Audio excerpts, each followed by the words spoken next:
Buen día, somos estudiantes de la Universidad Nacional de Ingeniería.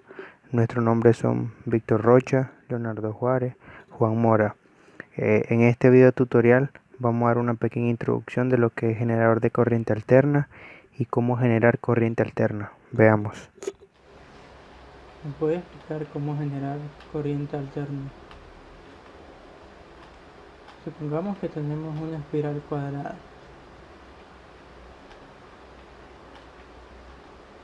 En esta espiral vamos a suponer que está situada perpendicularmente a un campo magnético B.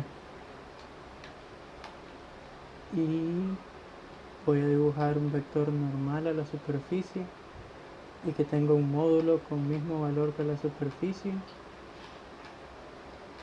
El campo magnético B estará aquí.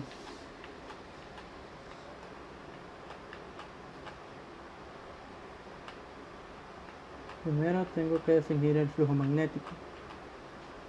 El flujo magnético en una superficie cerrada es igual al producto escalar del vector campo magnético por el vector superficie, que como hemos dicho es un vector normal a la superficie cuyo módulo es el valor de la superficie. Sabemos que el producto escalar es igual al módulo del vector, en este caso el módulo del campo multiplicado por módulo del vector superficie, y luego por el coseno del ángulo que forman las dos superficies, o sea los dos vectores a los que llamaremos phi. Tal y como se dibuja, el flujo será máximo porque el coseno de S y de B es 0, y si el 0 el número de líneas de campo magnético que atraviesan la superficie es máximo porque el coseno de 0 vale 1. Lo que acabamos de decir se podría representar de la siguiente manera: flujo máximo phi 0 grados. Ahora imaginemos un eje sobre el cual la superficie va a empezar a girar con una velocidad angular constante. Voy a dibujar la espiral en otra posición.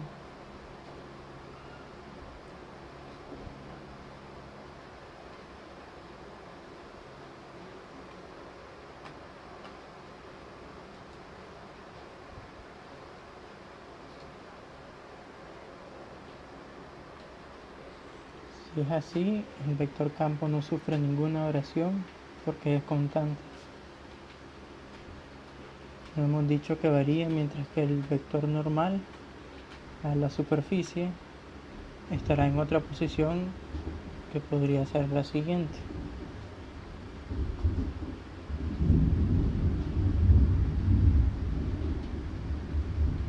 Si va girando en ese sentido, el vector superficie estará aquí y el ángulo phi ya no es 0, ya tiene valor determinado.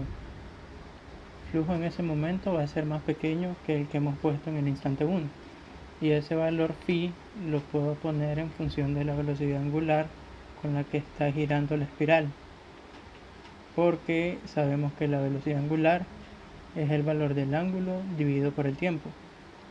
Significa que el ángulo es velocidad angular por tiempo.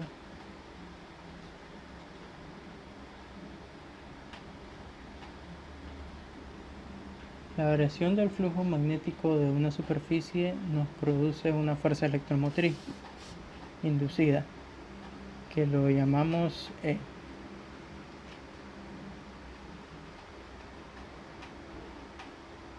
Es igual a menos la variación del flujo con el tiempo.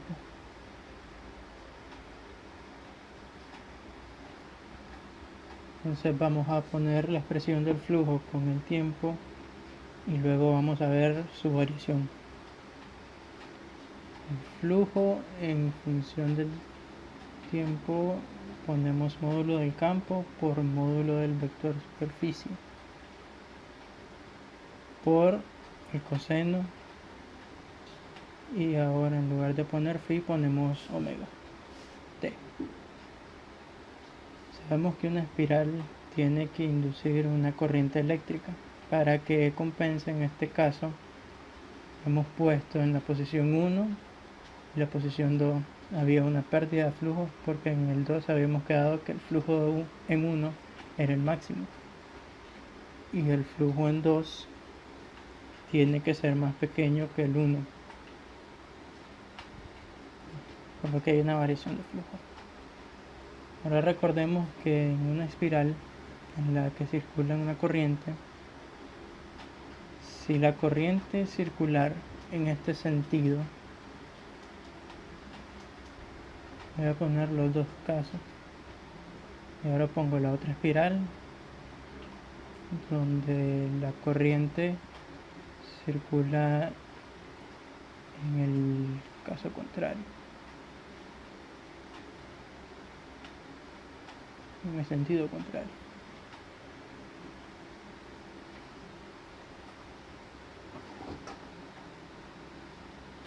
Bueno, esta espiral produce un campo magnético que será saliente y la otra será entrante.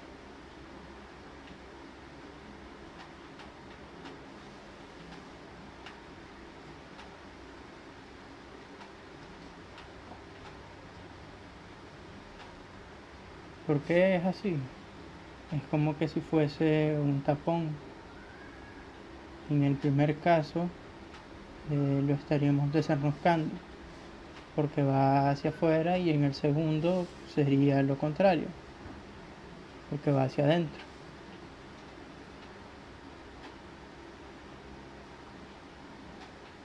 Esto es para ver el sentido de giro y la consecuencia que tiene la producción del campo.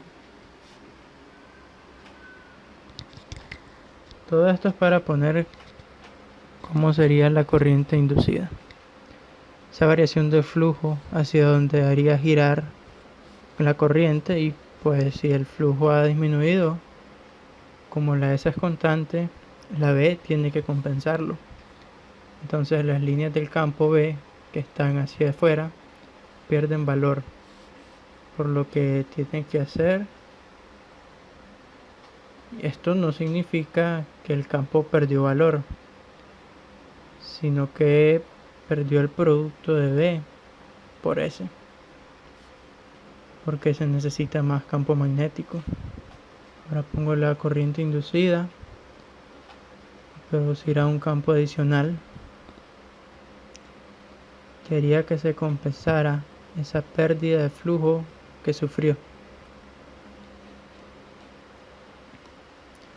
Ahora que ya sabemos el sentido, vamos a hacer la expresión matemática, que sería menos B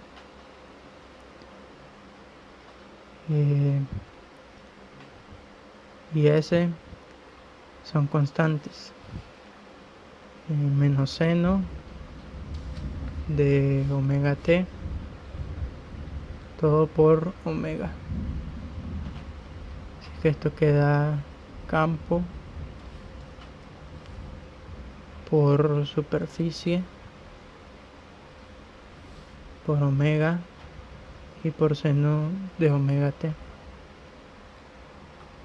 Entonces la fuerza electromotriz que induce es una fuerza que tiene una ecuación senoidal. Pensemos que cuando el flujo haya disminuido hasta cero, él luego empieza otra vez a aumentar, y así empieza a aumentar. Lo que tendrá que hacer es poner la corriente en sentido contrario para compensar el aumento de flujo. Por lo tanto, la fuerza electromotriz inducida la podemos razonar de la siguiente manera.